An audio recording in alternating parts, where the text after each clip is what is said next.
Hi friends, ఈరోజు అయితే మా నర్సరీలో ఏం హార్వెస్ట్ చేసామో చూద్దాం రండి. మనం డబ్బు పెట్టి కొన్న వాటికి మన ఇంట్లో హార్వెస్ట్ చేసి పెంచిన వాటికి చాలా డిఫరెన్స్ ఉంటుంది కదా. ఈ తీగకైతే చాలా దొండకాయలు అయితే ఉన్నాయి.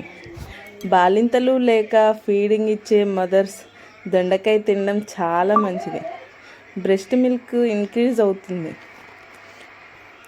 మీలో ఎవరైనా చూస్తుంటే తప్పకుండా ట్రై చేయండి.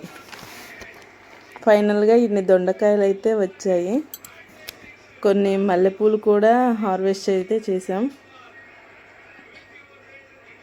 దొండకాయలు ఇలా పొడవుగా కట్ చేసి ఫ్రై చేస్తే టేస్ట్ చాలా అంటే చాలా బాగుంటుంది. నాకైతే చాలా ఇష్టం. పండు దొండకాయల వల్ల అయితే కూర మొత్తం టేస్ట్ మారుతుంది. నాకైతే అస్సలు నచ్చదు. ఫైనల్గా అయితే నేను దొండకాయ ఫ్రై ఇంకా ఎగ్ చారు కూడా చేశాను. టేస్ట్ వచ్చేసి దొండకాయ కూర చాలా బాగుంది. మీకు నచ్చితే ఇలా ఎప్పుడన్నా ట్రై చేయండి. Bye bye.